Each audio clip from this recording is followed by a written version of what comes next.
입니다. 성부와 성자와 성령의 이름으로 아멘. 아멘.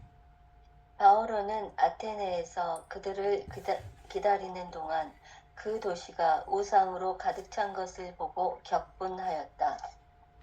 그래서 그는 회당에서 유다인들과 하느님을 섬기는 이들과 토론하고 또 날마다 광장에 나가 그곳에 모인 사람들과 토론하였다. 에피쿠로스 학파와 스토아 학파의 몇몇 철학자도 바오로와 대담을 나누었는데 어떤 이들은 저 떠벌이가 도대체 무슨 말을 하려는 것인가 하기도 하고 어떤 이들은 바오로가 예수님과 부활에 관한 복음을 전하는 것을 보고 이방 신들을 선전하는 사람인 것 같군 하고 말하였다. 그들은 바오로를 아레오파고스로 데리고 가서 물었다. 당신이 말하는 그 새로운 가르침을 우리가 자세히 알 수 있겠소? 당신은 우리가 듣기에 생소한 것을 전하는데 우리는 그것이 무엇을 뜻하는지 알고 싶소. 사실 아테네인들과 그곳에 머무르는 외국인들은 모두 무엇인가 새로운 것을 이야기하고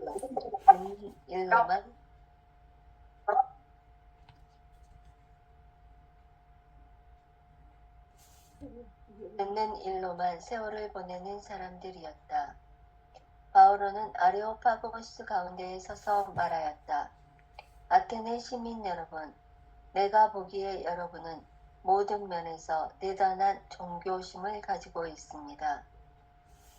내가 돌아다니며 여러분의 예배소들을 살펴보다가 알지 못하는 신에게 라고 새겨진 제단도 보았습니다. 여러분이 알지도 못하고 숭배하는 그 대상을 내가 여러분에게 선포하려고 합니다. 세상과 그 안에 있는 모든 것을 만드신 하느님은 하늘과 땅의 주님으로서 사람의 손으로 지은 신전에는 살지 않으십니다. 또 무엇이 부족하기라도 한 것처럼 사람들의 손으로 섬김을 받지도 않으십니다. 하느님은 오히려 모든 이에게 생명과 수음과 모든 것을 주시는 분이십니다. 그분께서는 또 한 사람에게서 온 인류를 만드시어 온 땅 위에 살게 하시고 일정한 절기와 거주지의 경계를 정하셨습니다. 이는 사람들이 하느님을 찾게 하려는 것입니다. 더듬거리다가 그분을 찾아낼 수도 있습니다. 사실 그분께서는 우리 각자에게서 멀리 떨어져 계시지 않습니다. 여러분의 시인 가운데 몇 사람이 우리도 그분의 자녀다 하고 말하였듯이 우리는 그분 안에서 살고 움직이며 존재합니다. 이처럼 우리는 하느님의 자녀이므로 인간의 예술과 상상으로 빚어 만든 금상이나 은상이나 석상을 신과 같다고 여겨서는 안 됩니다. 하느님께서 무지의 시대에는 그냥 보아 넘겨주셨지만 이제는 어디에 있든 모두 회개해야 한다고 사람들에게 명령하십니다. 그분께서 당신이 정하신 한 사람을 통하여 세상을 의롭게 심판하신 날을 지정하셨기 때문입니다. 그리고 그분을 죽은 이들 가운데에서 다시 살리시어 그것을 모든 사람에게 증명해 주셨습니다. 죽은 이들의 부활에 관하여 듣고서 어떤 이들은 비웃고 어떤 이들은 그 점에 관해서는 다음에 다시 듣겠소 하고 말하였다. 이렇게 하여 바오로는 그들이 모인 곳에서 나왔다. 그때에 몇몇 사람이 바오로 편에 가담하여 믿게 되었다. 그들 가운데에는 아레오파고스 의회 의원인 디오니시오가 있고 다마리스라는 여자와 그 밖에 다른 사람들도 있었다.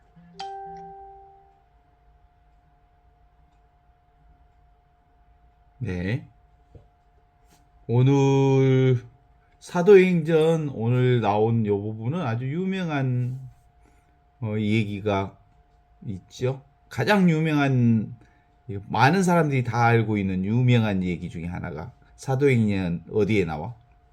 17장 28절. 하느님 안에서 살고 움직이고 존재합니다. 이거 유명한 말이죠. 우리는 하느님 안에서 살고 움직이고 존재합니다.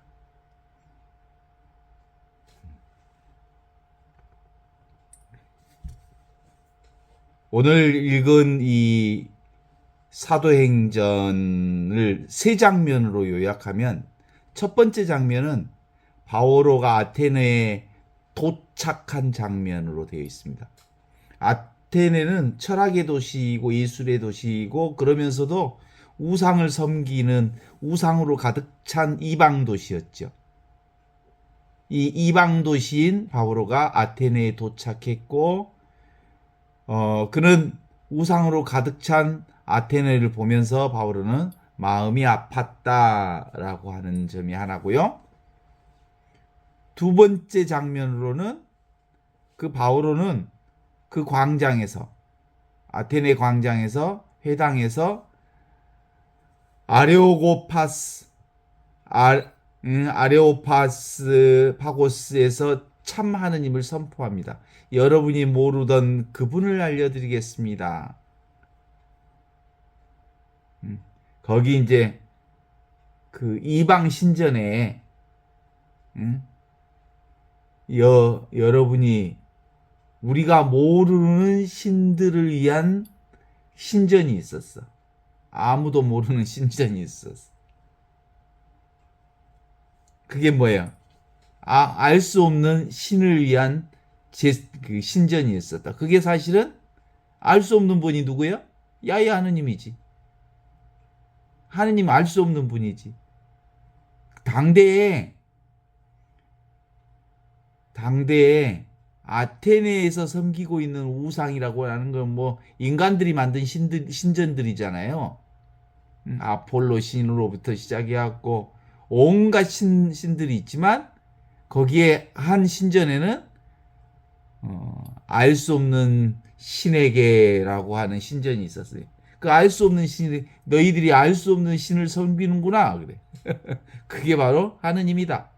그게 바로 지금 여기 눈앞에 살아있는 그 하느님이 알 수 없는 하느님이다.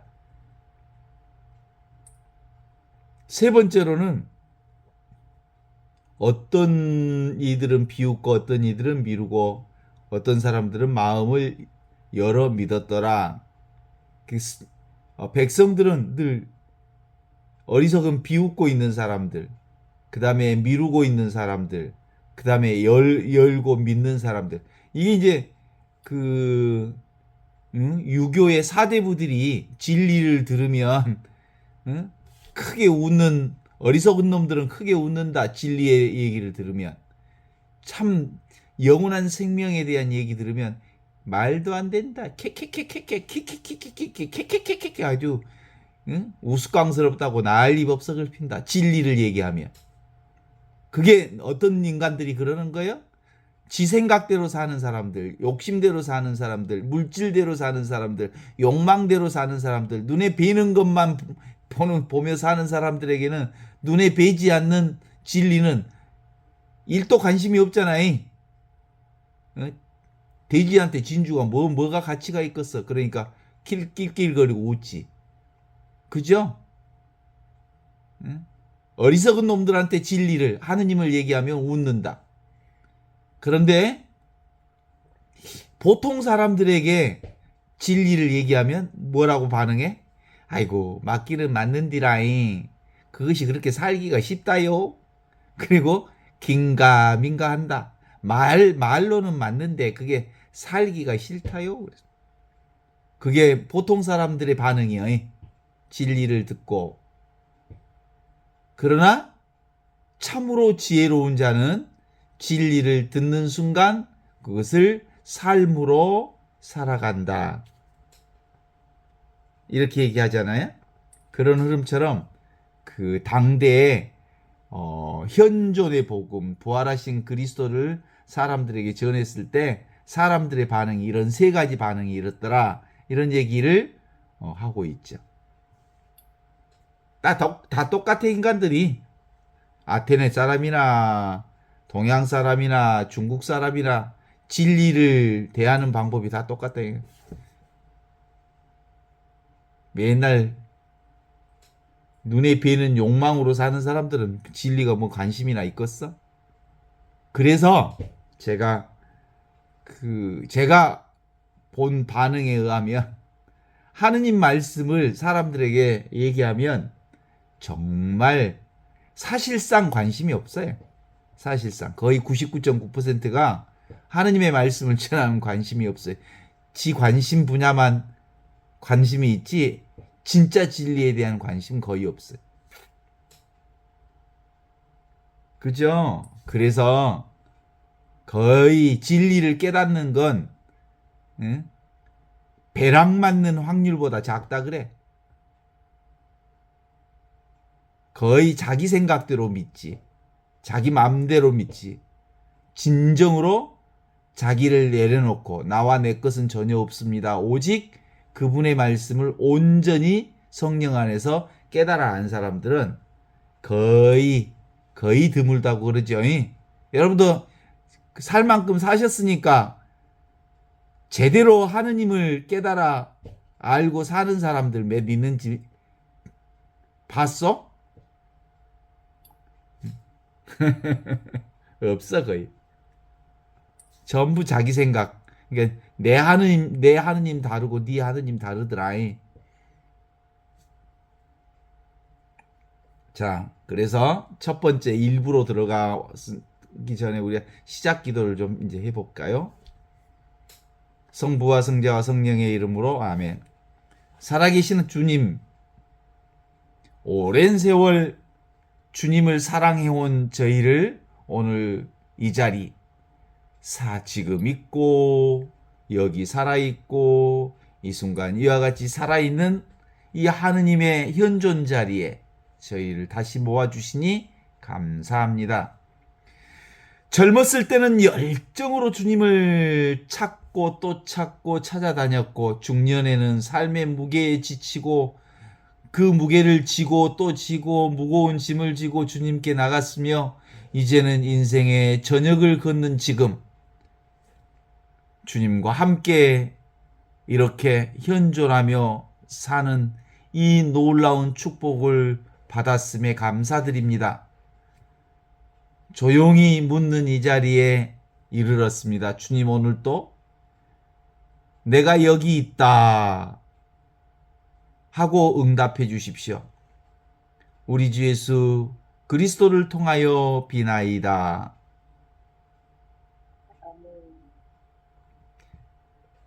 첫 번째, 철학의 도시, 예술의 도시. 그 시절 세상에서 가장 지혜롭다는 사람들이 가장 많이 모여 있었다는 도시 아테네. 그 아테네에 사람들이 모여 있는 곳으로 바오로가 갔습니다. 그래서 우상으로 가득 찬 도시, 똑똑한 사람들이 몽땅 모여 있는 도시, 돌조각, 금조각 앞에 무릎 꿇고 있었던 걸로 알고 있습니다.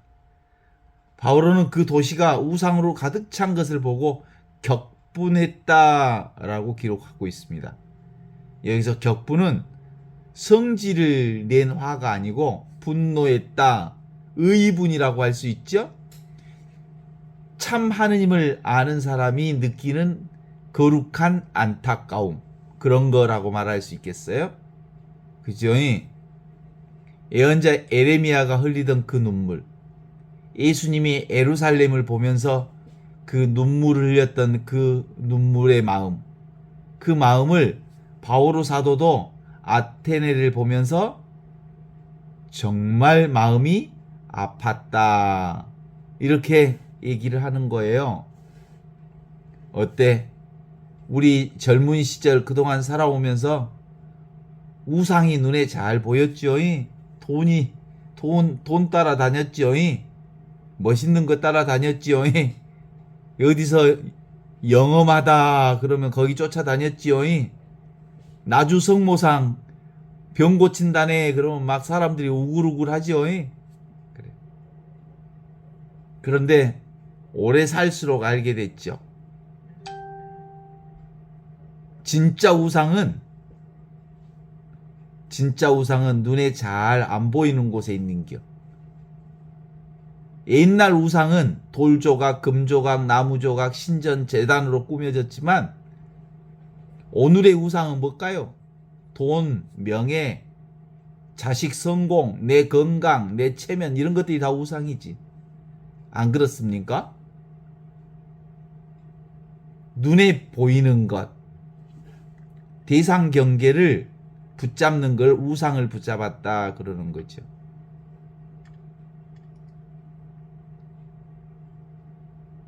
그 구약에서 출애굽기 20장하고 신명기 5장에 보면 십계명에 대해서 나와요. 나 이외에는 다른 신들을 내게 두지 말라. 너를 위해 새긴 우상을 만들지 말고 그리고 그것에 절하지 말라. 내 하느님 야훼의 이름을 망령되이 부르지 말라. 이런 얘기를 하지요. 이게 이제 우상 숭배하지 말라는 거거든요. 우상 숭배라고 하는 건 다른 게 있는 게 아니고 우상이란 눈에 보이는 것을 잡는 것. 그러면 그게 우상이에요. 눈에 보이는 것에 집착하는 것. 그러니까 아들한테 집착하면 아들이 우상이 되는 기요. 그죠?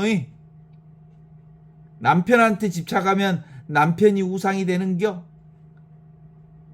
돈에게 집착하면 돈이 우상이 되는 겨. 왜? 아주 영적인 중요한 패턴이 하나 있어요. 잡으면 잡힌다. 자유롭지 못하지요. 아들을 꼭 잡으면 아들에 잡혀서 아무 일도 못해.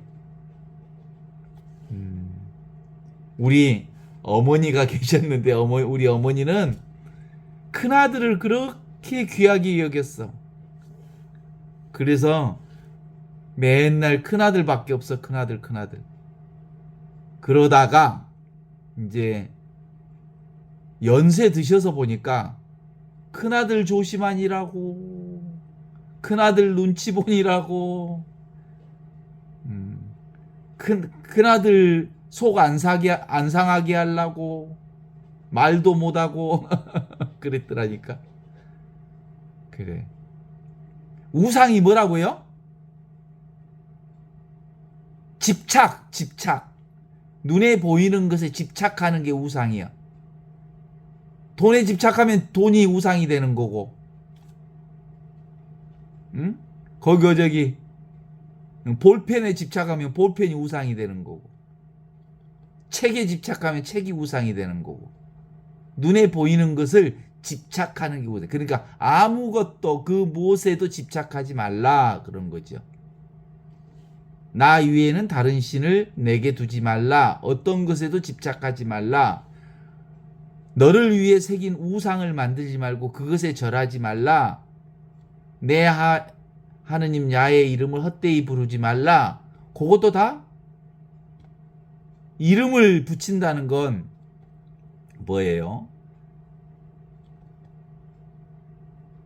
하느님에다 이름 붙이면 안 돼. 하느님을 자기 소유화하니까. 하느님은 우리가 알 수 없는 분이 알 수 없는 분.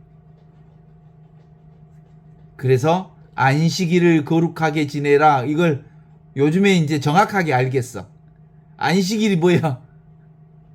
지금 여기를 살아라 그런 거야. 지금 여기가 안식일이거든. 지금 이 순간이 안식일이거든.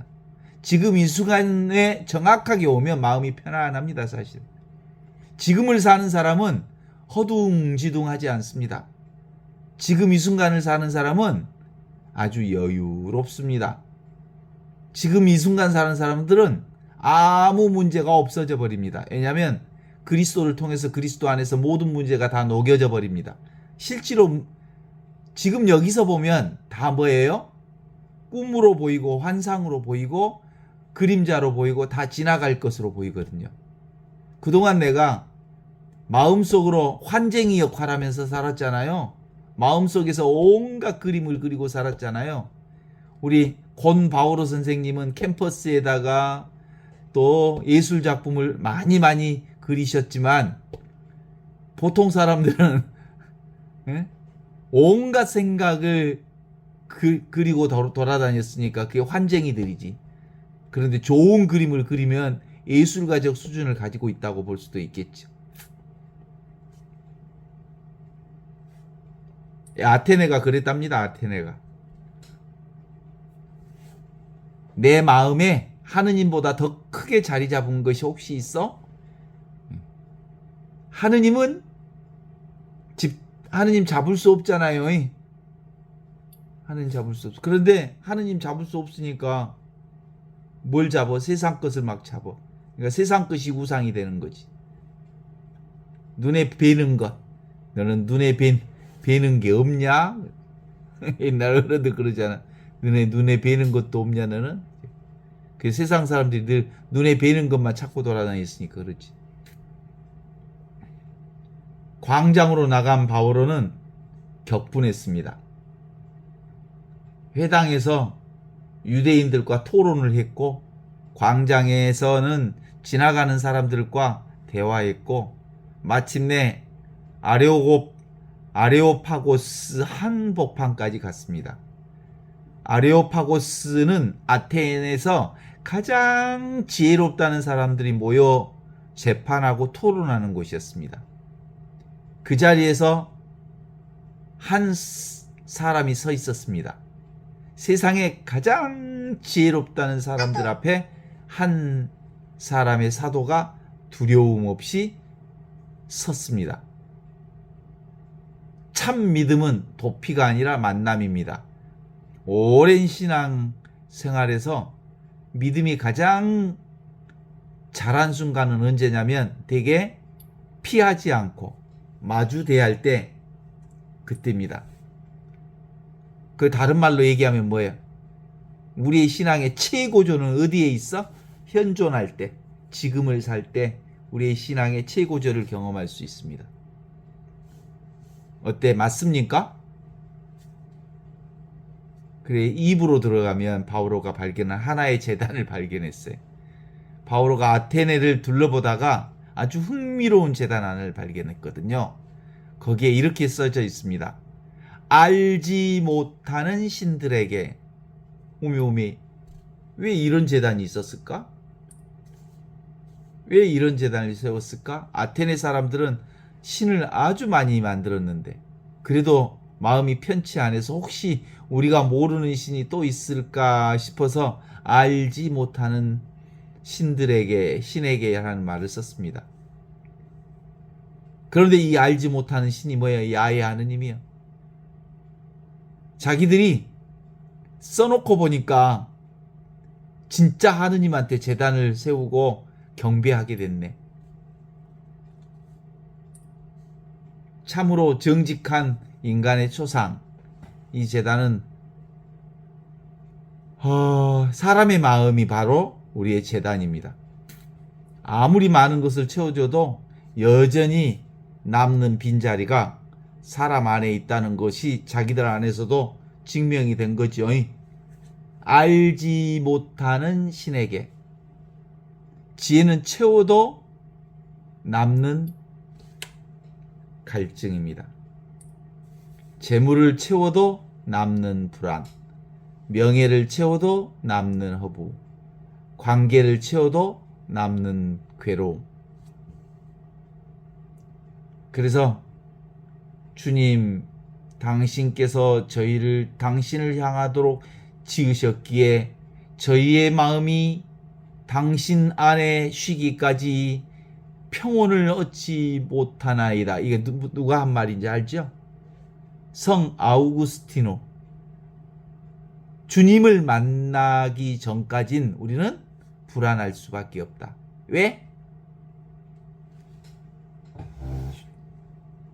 지금 여기 이 순간 살아있는 그리스도를 만나기 전까지는 우리는 불안할 수밖에 없죠. 에고로 사니까. 그래서 아테네에 알지 못하는 신제단은 바로 인간의 갈망의 흔적이다. 이렇게 볼 수 있겠죠. 저는 이 글을 읽으면서 옛날 생각이 났어요. 내가 맨날 신부 생활하면서도 사제 생활하면서도 늘 마음속에 뭐가 있었냐면요. 뭐가 있었다고 그랬냐면 뿌리 없는 부평초 같은 인생이다. 그게 늘 마음속에 있었어요. 뿌리 없는 부평초 같은 인생. 일이 또 돌아다니고 저리 또 돌아다니고 가정도 없고 그리고 그냥 이리 갔다 저리 갔다 나의 인생은 진짜 사는 것까? 잘 나갈 때 더 그래. 뭔가 하고 싶은 대로 다 되는데도 불구하고 뭔가 허전해. 왜 그랬을까? 근데 그것이 무슨 소리냐면 왠지 허전해. 왠지 갈증이 있어. 이것이 바로 내면에서 야의 하느님, 진리의 하느님, 영원한 생명의 갈증이 바로 지금 여기 살아있는 하느님을 만나고 싶어하는 우리 내면의 갈증인데 그걸 퉁쳐버린 거예요. 신부는 맨날 3, 4년 만에 이리저리 발령받으면 돌아다니니까 뭐 그냥 부평초 같은 인생 맞지? 그럼 그 인정하고 살아야지. 근데 이것이 바로 진리를 향한 내면에서의 질문인데 이걸 무시해버렸다니까. 얼마나 귀한 하느님의 목소리인데. 부평초 같다. 허전하다. 진짜 제대로 사는 걸까? 이렇게 사는 게 맞나? 이게 바로 하느님께서 내 안에서 톡톡톡톡 이렇게 신호를 준 거예요. 신호를. 진리를 찾으라고. 야, 너 그렇게 사는 거 아니야. 조금 나를 돌아봐. 이렇게. 그런데 쌩 까버린 거지. 뭐 신부는 뭐 3, 4년 만에 돌아다니니까 뭐 부평초 같은 인생 맞는 거 맞죠 뭐. 그리고 하느님의 목소리를 무시하고 그냥 살았어. 그리고 난 다음에 어느 날 암 친구 소식들이 딱 오면 이게 뭐다냐? 내가 뭘 잘못 살았다고 이런 게 온다냐? 그러면서 이제 정신을 차리기 시작한 거라고 저는 그렇게 생각합니다. 그래서 나에게 아주 중요한 신호가 왔는데 그 신호가 부평초 같다, 제대로 사는 인생 같지 않다, 허망하다, 허전하다, 뭔가 부족하다, 이건 아닌 것 같다라고 하는 내면의 질문을 무시해버렸던 나. 앞으로 그런 것들이 그동안 이제 돌아와서 보니까 하느님의 신호였다. 하느님께서 우리의 마음을 녹화하시는 신호였다. 이런 생각들이 이제 들어. 이제. 그때는 몰랐지. 바오로는 그 제단을 손으로 가리키면서 말씀을 시작합니다. 여러분이 알지도 못한 채 숭배하는 그분을 제가 여러분에게 선포하려고 합니다. 여러분이 알지도 못한 채 숭배하는 바로 그분이 살아계신 하느님입니다. 바로 그분이 누구다? 지금 있고 여기 있고 이와 같이 이렇게 살아있는 야의 하느님이 바로 너희들이 알지 못하는 신에게 늘 너희들이 공허하다. 인생이 이거 아닌 것 같은데 하는 그 아닌 것 같은 그게 바로 하느님의 목소리였다.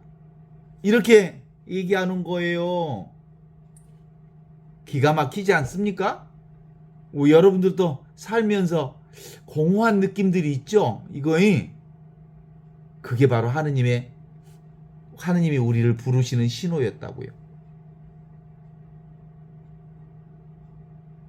여러분이 알지 못한 채 숭배한 그분을 제가 여러분에게 선포합니다. 바오로는 4가지로 정리해 줍니다. 첫 번째로 세상과 그 안에 모든 것을 지으신 분, 그분이 세상과 그 안에 모든 것을 만드신 하느님. 이게 창세기 첫 장으로 우리를 다시 데려가는 말씀입니다. 꽃 한 송이, 새 한 마리, 하늘 한 조각의 구름까지도 그 모두 다 그분의 손에서 다 나왔어요. 그분의 손에서 나오지 않는 것은 하나도 없어. 세상의 모든 것 다 그분이 지으셨네. 지금 있고 여기 있고 이 순간 이렇게 살아있는 이 자리에서 다 나왔다니까. 여기 이 자리, 여기가 알파요, 여기가 오메가라니까. 눈앞이 바로 그 자리라니까. 하느님의 자리. 두 번째로 사람이 지은 집에 갇히지 않는 분이시다. 사람의 손으로 지은 신전에는 살지 않으신다네. 17장 24절에 나오는 말씀이잖아요. 성당, 우리가 미사 드리는 성당 소중하지요. 그러나 하느님은 성당 안에만 계시지 않아. 지금 우리 바오로 선생님이 앉아있는 그 방에도 하느님이 계시고, 그죠? 병상에도 있고 요양원에도 있고 안이 계시는 곳이 없어. 근데 우리는 성전에만 계신다고 생각한 거지. 이 얘기는 보통 얘기가 아니거든요. 한번 생각해 봐요. 당대에 아폴로 신전이라든지 그 아테네는 이렇게 인간들이 만든 신전이 어마어마한 신전들이 지어졌는데, 신은 그런 신전에 있지 않는다. 너희 집 안방이 신전이다. 이런 얘기를 바오로가 했어. 이게 당대의 가치관 안에는 혁명적인 정말 놀라운 말씀이잖아요. 저것이 지금 죽으려고 함부로 입을 돌리네? 이런 거의 죽기, 이런 얘기 함부로 하면 뭐예요? 바로 죽지. 사람의 손을 필요하지 않는 분, 이분이 바로 야훼 하느님이다. 지금 있고 여기 있고 이 순간 무엇이 부족하기라도 한 것처럼 사람들의 손으로 섬김을 받지 않으신다. 우리가 봉헌하고 기도한다고 부족한 하느님에게 채워드리는 것 아니에요. 그죠? 내가 뭐 착한 일 하면 하느님이 좋아할 줄 알아? 응? 하느님한테 뭐 보태줄 거 있어? 응? 하느님한테 뭐 보태줄 게 있어? 우리가 기도하고 자선을 한다고 해서 하느님이 막 기분이 좋아하고 그런 거 아니야. 하느님은 늘 무표정해. 그런데 그분 존재 자체가 사랑이요, 은총이요, 축복이요, 은혜지. 그런데 겉으로는 아무런 표정이 없어. 그런데 모든 표정을 다 간직하고 계시지. 네 번째로 오히려 우리에게 생명을 주시는 분. 하느님은 오히려 모든 이에게 생명과 숨과 그리고 모든 것을 다 주시는 분이시다. 이렇게 볼 수 있죠. 자, 크게 숨 한번 들이셔 보세요. 들숨, 숨 쉬셨죠? 날숨, 숨을 내쉬셨죠? 이게 바로 이것이면 끝입니다. 숨이 들이쉬고 내쉬는 이 숨이 하느님이시죠. 우리 인간을 만들 때 이 진흙을 딱 개어놓고 숨을 쑥 불어 넣어 주시니 사람이 되었더라 그랬으니 지금 그 숨으로 살고 있잖아요.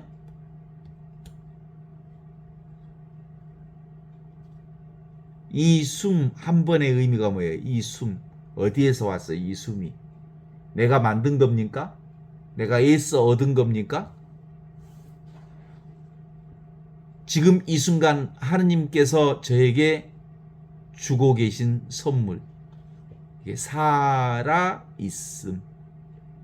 이게 바로 기적입니다. 내가 잘나서 지금 여기까지 온 게 아니라 주님이 매일 숨을 주셔서 여기까지 왔습니다. 맞지요? 오늘 아주 키워드는 17장 28절입니다. 우리는 그분 안에서 살고 live, move and move, 움직이고 그 다음에 being, our being, 존재하는 존재. 우리는 살고 그분 안에서 살고 움직이고 존재한다. 우리는 그분 안에서 살고 움직이며 존재한다. 이게 우리 삶 전체를 설명합니다. 이 세상이다. 바로 지금, 바로 여기, 바로 이 순간, 이 자리에서 살고 움직이고 존재합니다. 모두가 다 그러죠? 바오로 선생님도 여기서 살고 움직이고 존재하지요. 우리 집 현존이 강아지도 여기서 살고 움직이고 존재합니다. 우리 손지들도 지금 여기서 살고 움직이고 존재합니다. 나무도 지금 여기서 살고 움직이고 존재합니다. 그죠? 예. 모든 것이 지금 여기서 살고 움직이고 존재합니다.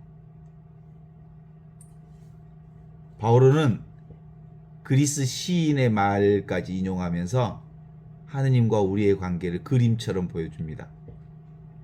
물고기가 물 밖에 살 수 없듯이, 새가 공기 없이 날 수 없듯이 우리는 하느님을 떠나서 한순간도 살 수 없습니다. 이게 사실은 바오로가 한 소리지만 그리스 시인이 했던 말을 바오로가 인용해서 쓴 말이에요. 멋있죠? 고기가 물속에서 살 수 없듯이, 새가 공기 없이 날 수 없듯이 우리는 현존을 떠나서 한순간도 살 수 없습니다. 지금 여기를. 이것이 바로 하느님의 현존입니다. 하느님의 현존이란 하느님이 지금 여기 이 순간에 계신다는 진리인데, 매일 약봉지, 요즘에 나이 먹으면 온통 식탁에 약봉지로 가득 차죠? 약 먹을 때도 하느님이 함께 계셔. 성경을 펴서 무릎 위에 읽을 때도, 창가에 앉아서 음악 들을 때도, 커피 한 잔 마실 때도 하느님은 한 번도 지금 여기를 떠난 적이 없다. 바오로 선생님, 하느님이 지금 여기를 떠난 적이 없죠? 그래요. 아니 계신 곳이 예. 없습니다. 인생의 저녁에 다시 듣는 말씀입니다. 인생의 황혼기에 다시 듣는 말씀이죠. 젊었을 때는 하느님이 계실까 물었습니다. 이제 나이 꽤나 먹었을 중년 때는 하느님이 뭘 원하실까 물었습니다. 이제 나이를 한참 들어서 노년기에 보니까 하느님이 나하고 함께 계시네. 하느님 저와 함께 계시죠? 이렇게 물어도 되죠, 이제? 조용히 한번 되뇌겨 봅니다. 내가 태어난 그 순간부터 지금 이 순간까지 주님 안에 살고 주님 안에 움직이고 주님 안에 존재해 왔습니다. 그리고 앞으로도 끝까지 주님 안에 있을 것입니다. 이 주님이 뭐예요? 지금 있는 분, 여기 있는 분, 이 순간 이렇게 살아있는 분. 이것이 이제 그동안 살아오면서 우리가 경험한 지혜지 않겠습니까? 이제 오랜 신앙생활을 해온 사람의 평안한 수용입니다. 이젠 떨림이 아니라 신뢰합니다. 두려움이 아니라 이제 주님이 나와 함께 계심에 익숙합니다. 이제 정말로 하느님 안에 쉬는 자리가 분명해졌습니다. 맞죠? 이제 분명하죠? 이제 지금도 어디 쫓아다니고 그럴 필요는 없죠, 이제. 이게 바로 관상생활입니다. 지금을 사는, 여기를 사는, 이 순간 이와 같이 살아있음을 사는 삶, 이게 관상생활입니다. 이것이 바로 침잠의 기도입니다. 이것이 바로 오랜 시간 걸어온 우리의 황혼기의 끝자락에서 만난 현존입니다. 그죠? 수없이 오랫동안 믿고 믿었어도 여전히 마음속에 남는 우상들이 있습니다. 어때요? 마음속에 그래도 돈이 있어야 마음이 좀 놓여야, 호주머니에 돈이 한 푼도 없으면 힘이 없이야. 이게 우상 숭배하는 거야. 아직도 돈 힘으로 사는 거야. 그래도 노년에 좀 돈이 좀 있어야지. 이게 우상 숭배하는 거라니까. 그때 하느님이 뭐라고 말씀하실까? 내가 너의 목자다. 내가 너의 주님이다. 왜 주님을 안 믿고 돈이 없으니까 힘이 없다 그러냐? 그래도 손지 오면 손지 손에다가 돈 한 푼이라도 쥐어줄 돈은 있어야 되지. 그 생각하고 있구나. 좋은 생각이긴 하다마는 돈이 있어야 마음이 놓인다. 그러면 아직도 우상 숭배하는 거예요. 네. 자식만은 잘 돼야 하는데, 이런 생각을 품는 것도 우상 숭배예요. 우상 숭배. 하느님 뭐라고 할까? 그 아이도 네 자식 아니고 내 자식이다. 그래.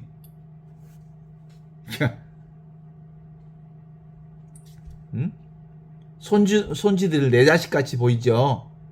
내 자식 아니고 하느님이 주신 하느님의 자식이거든? 그런데도 아직도 마음속에 저 손지만은 잘 됐으면 좋겠다.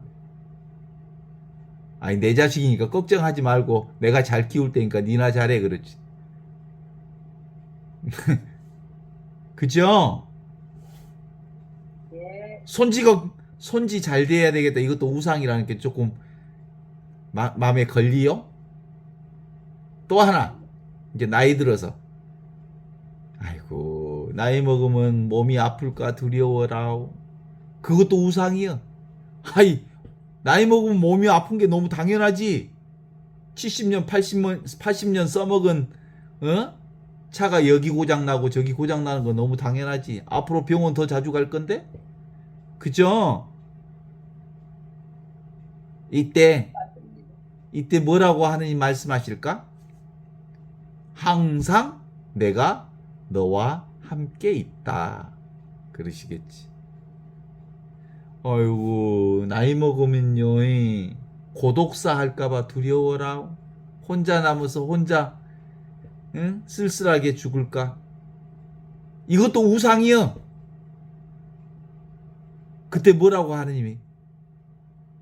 내가 네 곁에 항상 있다 그래. 그 다음에 다른 거 몰라도 아직도 그래도 죽음이 두려워라. 그래도 잠자듯이 편안히 갔으면 쓰겠는디. 이런 것도 그것도 우상이요. 네 목숨이냐? 내가 데리고 가면 가는 거지. 내가 너를 가슴 품 안에 늘 껴안고 있으니 잠자듯이 가든 어떻게 가든 너는 내 품 안에 있는 거다. 그죠? 그래서 하느님의 자녀에게는 하느님 한 분으로 충분하다고 보는 겁니다. 그래서 바오로는 이렇게 말합니다. 이제 어디에 있든 모두 회개해야 한다고 명령합니다. 회개 잘 알죠? 회개는 어디로 돌아오는 게 회개예요? 지금으로 돌아오는 게 회개예요. 라떼, 과거, 라떼 무슨 라떼? 커피 라떼? 그런 거 말고 지금을 살라고. 다음 하지 말고 다음은 네이버에 있고. 그러니까 항상 회개라고 하는 걸 이제 정확하게 알 수 있죠? 회개. 지금으로 돌아오는 거예요. 여기로 돌아오는 것. 이 순간 그냥 사는 것. 이게 최고의 삶이에요. 그래서 어른들의 회개는 바로 지금 돌아오면 아무 문제가 없어. 지금 살면. 그게 바로 세상을 살다가 하느님으로 돌아오는 거예요. 인생 저녁에 하는 회개는 아주 미묘한 방향 조정을 합니다. 맨날 과거 살고 미래 살고 과거에 빠져 있는 사람들은 엉망이 아직도 많아. 근데 현재로 딱 돌아오면 모든 것이 선물이여. 그래서 감사 생활이 가능해. 과거를 살면 후회가 막심해. 아따 그때 왜 그랬는가 모르겠어야. 내가 미쳤나봐 그때. 후회한 그런 거 없어. 이제 현존을 살면 지나왔던 발자국 하나하나가 모두 다 하느님의 은총이었더라. 이렇게 은총으로 기억되지. 안 그래요? 현존을 살면 순간순간 그동안 살아왔던 모든 삶이 하느님이 인도해 주시고 이끌어와 주셨다는 걸 알게 돼. 그런 은총의 기억이 있죠. 현존으로 돌아오면. 또 미래가 두려워. 잠자듣기 자면 좋겠는데 치매가 가갖고 자식들한테 민폐 끼치면 어떡하냐? 두려워. 자기 인생 내가 사는 거 아니여. 그리스도가 나를 사니까 그런 걱정하지 말고 그냥 살면 돼. 오늘 저녁이라도 늦지 않았습니다. 회개하십시오. 어디로 회개해? 지금으로 돌아오면 돼. 여기로 돌아오면 돼. 회개는 나이의 문제가 아닙니다. 하느님의 문은 늘 활짝 열려 있습니다. 지금 여기 이 순간. 바오로는 마지막에 부활을 선포합니다. 그분은 죽은 이들 가운데서 다시 살리시어 모든 사람들에게 증명해 주셨습니다. 인생의 저녁, 우리 노년기에 부활은 다 이렇게 다가옵니다. 젊었을 때의 부활신앙은 도구마, 교리로 부활신앙을 알았어요. 아따, 부활이라는 게 이렇게 다 교리, 도구마는 그냥 언어일 뿐이야, 언어일 뿐. 진짜 부활신앙은 뭐야? 살아있음이야, 이렇게. 지금 여기 이와 같이 살아있는 게 부활신앙이지. 그래서 이제 부활신앙을 지금 여기 이 순간 이와 같이 살아있는 영원한 생명을 사는 현존 부활신앙을 살면 그때부터 죽음이 없어. 죽음이라는 건 없어. 매 순간밖에 없지 무슨 죽음이 있어. 죽음은 누가 만든 거야? 생각이 만든 개념일 뿐이지 실제로 죽음이란 없어. 숨이 멎는 순간이 끝이 아니라 문이여 문, 영원한 생명을 사는 문이여. 지금 이 순간밖에 없어. 그래서 지금의 눈물이 헛되지 않죠. 지금까지 흘려온 눈물이 다 하느님이 모두 기억하시는 거지. 억울했던 일들 그냥 지나가지 않는, 말 못하고 삼켰던 일 다 주님 앞에 다 알려진 것들이죠. 다 아셔. 하느님이 모를 일이 있어? 지난밤 여름 네가 무슨 일을 한지 난 다 안다. 먼저 보낸 이들을 다시 만나. 죽으면 부모, 형제, 배우자, 친구 다 부활해서 다 만나. 근데 죽어서 만나는 게 아니라 지금 그 모든 부모, 형제가 어디 있어? 바로 지금, 바로 여기, 바로 이 순간 이 자리에 있어. 이 자리에. 딴 자리에 없어. 그래서 이제 알겠죠? 죽음이 있어 없어? 언어, 개념, 생각으로서 죽음이 있는 거. 실제로는 죽음은 없어. 지금도 몸뚱아리가 자라고 생각하는 사람은 이 말이 마땅치 않을 것이여. 아니 나 죽는단께. 아니 몸뚱아리 네 거 아니잖아. 몸뚱아리 죽는 것은 아무 상관없어. 진짜 죽는 것은 현존을 놓치는 것, 지금을 놓치는 것, 이 순간을 놓치면 영원한 생명을 놓치는 거고, 육신 죽는 것은 그건 왔다 가는 거잖아. 너희는 흙에서 왔으니 흙으로 돌아갈 것을 기억하라 그러셨잖아요. 아이 왔으니까 가야지. 그것은 실제로 눈에 오고 가고 피고 지고 생겼다 없어지는 건 내 것이 아닌, 진짜 내 것은 늘 있고 항상 있고 언제나 있고 매 순간 있는 바로 지금 바로 여기 이 순간, 이게 진짜 나라고 하는 거죠. 이 말씀 앞에 사람들은 세 가지의 반응을 했다고 합니다. 첫 번째 비웃음, 두 번째 미움, 세 번째 온전히 믿음. 이게 바로 죽은 자가 살아난다고? 케케이 말도 안 돼. 말이나 되는 소리를 해라. 이게 주로 어리석은 인간들이 반응하는 거지요. 죽은 자가 다시 살아난다고? 부활한다고? 영혼이 죽지 않는다고? 현존하고 있다고? 눈앞에 여기 이렇게 살아있다고? 그 점은 알 것 같기도 하고 모를 것 같기도 하고 긴가민가하네. 이게 이제 보통 사람의 반응이야. 그렇죠? 아직도 그래? 한번 물어봐야 되겠어. 소피아 어디 갔어? 아직도 죽음이 없다 그러면 안 믿어져라? 그죠?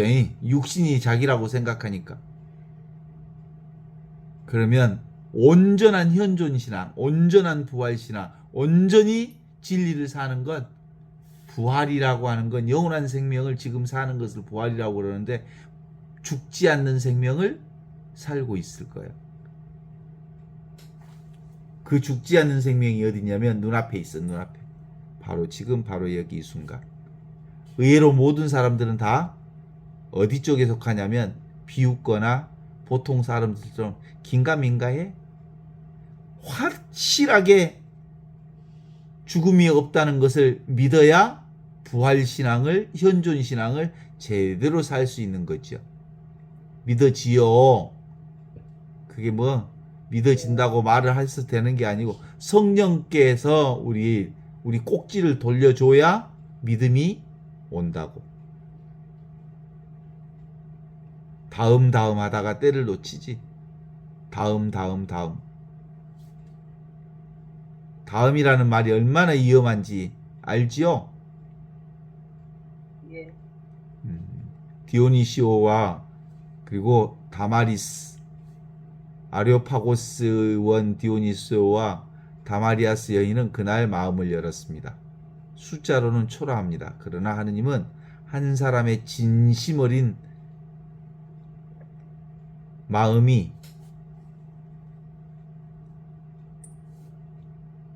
1000명의 거칠애보다 훨씬 더 소중합니다. 오늘 한 사람 한 사람의 응답이 바로 그 열매입니다. 오늘 배우는 하느님의 말씀을 한번 다시 정리해 보겠습니다. 우리가 아무것도 모를 때도 이미 지금 여기 이 순간 살아계신 하느님. 하느님은 건물 성당 안에 계시고 예루살렘 성전 안에 계시고 신전 안에 계시는 게 아니라 바로 지금 바로 여기 바로 이 순간 우리의 숨결 안에 계셔. 그리고 하느님은 내가 뭘 선행을 하고 그리고 내가 봉헌해야 받아주시는 게 아니고, 하느님은 받으시는 분이 아니라 주시는 분이야. 끊임없이 주시는 분이야. 한정없이 주시는 분이야. 그리고 우리는 그분 안에서 살고 움직이며 존재합니다. 그래서 우상을 내려놓고 하느님의 아들, 딸로 살아라. 어느 나이에도 돌아설 자유가 있다. 회개하고 복음을 믿어라. 지금을 살아라. 그래서 부활로 살아계심을 증명할 수 있어야 돼. 현존으로 자증자오 자신이 증명하는 수밖에 없어. 현존하는 건 누구한테 들었다고 해서 부활신앙, 진리의 신앙, 삶의 신앙을 경험할 수는 없어요. 100마디 1000마디 해줘봐야 필요 없어. 자기가 직접 경험하는 수밖에 없어. 그걸 자증자오라 그래. 한 사람의 진심을 크게 기뻐합니다. 그래서 우리가 아침, 낮, 저녁마다 늘 매 순간마다 기도하지만 아침, 낮, 저녁에 따로 주님 오늘도 주님 안에서 살아가겠습니다 하고 출발하고, 낮에는 주님 저는 당신과 늘 함께 있습니다 하는 현존 기도가 끊어지지 않도록 하고, 저녁에는 주님 이 밤도 거룩한 죽음을 맞게 하소서, 이 밥도 이 물도 주님이 주시는 생명입니다 라고 감사하면서 매 순간순간마다 현존을 놓치지 않는 것, 이게 우리 삶의 핵심입니다. 우리는 그분 안에서 살고 움직이며 존재합니다. 꼭 마음에 새겨야 할 말씀. 우리는 그분 안에서 살고 움직이고 존재합니다. 사도행전 17장 28절. 이건 모든 신앙 중에 핵심 말씀이니까요. 우리는 그분 안에서 살고 움직이고 존재합니다. 내가 몰랐던 자리에도 하느님은 이미 와 계셨습니다. 그래서 하느님 어떤 분이요? 이미, 그러나 아직.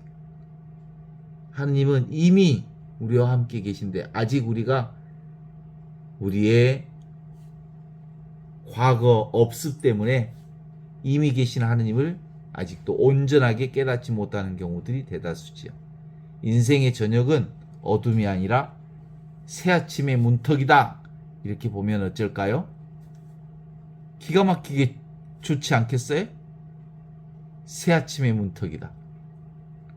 회개는 무슨 되돌리는 일이 아니고 지금으로 돌아오는 일, 여기로 돌아오는 일, 이 순간에 돌아오는 일이 회개다. 그리고 한 사람의 진심이 바로 하느님은 크게 기뻐하신다. 이렇게 볼 수 있습니다. 오늘 아테네 사람들은 많은 신들을 만들었지만 참 하느님이 뭔지 몰랐습니다. 그러나 하느님은 한 번도 그들을 떠난 적이 없었어요. 이방인 신들을 모신다고 해서 하느님이 그들을 외면하지 않습니다. 그리스도교 신앙을 믿는다고 해서 그들만 사랑하는 하느님이 아닙니다. 바울은 그들 앞에서 이렇게 외칩니다.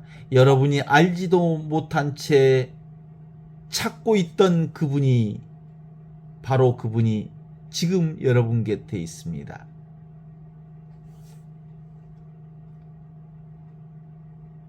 지금 되돌아보니까 어느 자리에도 하느님이 우리와 함께하지 않는 자리는 없었습니다. 기쁨의 자리에도, 눈물의 자리에도, 병실의 자리에서도, 상복을 입었던 자리에도, 홀로 앉은 저녁 자리에도 주님은 한순간도 우리를 떠난 적이 없습니다.